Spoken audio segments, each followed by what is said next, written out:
Good morning! Ngayon po, hindi lang pala ngayon. Pang-apat na araw ko na yata ito na ako'y nagtatatak ng, ano ba ito, pili? Pilaway?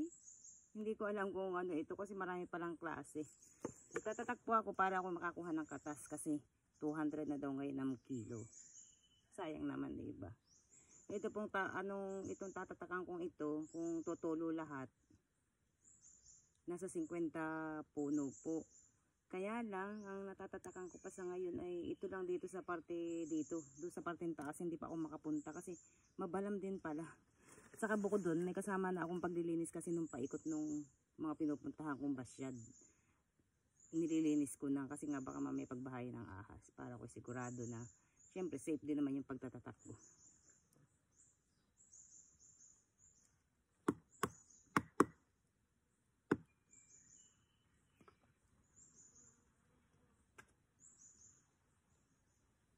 Kung 200 per kilo, kung siguro sisipagan ko yung pagtatatak, talagang iikutin ko maghapon, baka naman ako maka2 kilo, o sabihin natin na, kasi mayroong napakalakas talagang kakatas niya, ang lakas.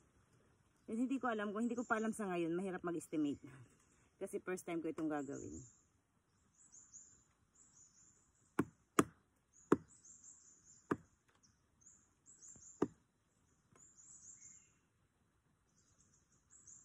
Pang ilang ko na ito ngayong umaga. Pang-4 na puno pa lang po. Kasi ang pinuntahan ko muna ay dito sa parteng papuntang kalsada na na malayo sa bahay. Pero doon sa malapit sa bahay, marami naman siya. Nalapit-lapit. Ito munang malayo ang pinuntahan ko para hindi, kahit abutin ako ng init, madali lang uminom ng tubig sa bahay. Saka maya-maya mag-uulan ako kay Pogi. Kailangan na ipainumin yun saka patubugin. So, unahin ko muna ito. Para makagawa ako ng ibang bagay.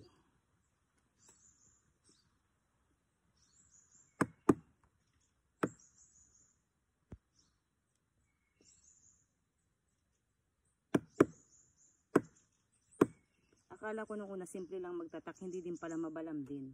Kasi kailangan hindi madumi yung trabaho mo. Yung unang mga gawa ko, ang dumi-dumi po niya. Sobra. Kasi hindi ko alam na ganun pala. Kasi halos ayokong sugatan yung pilaway.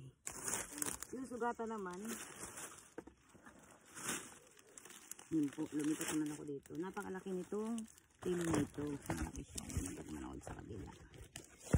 Doon sa isang puno na malaki, tinatatakan ko siya ng nagtatatak ako sa kanya ng 4 pag malaki. Pag maliit na puno, 2 lang. Tigkabilaan lang.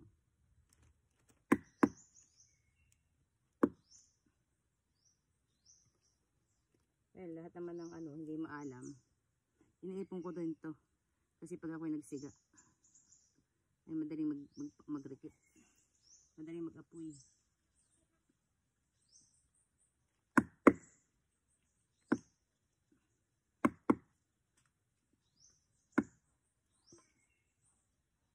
Kanya-kanya po kami ng gawa.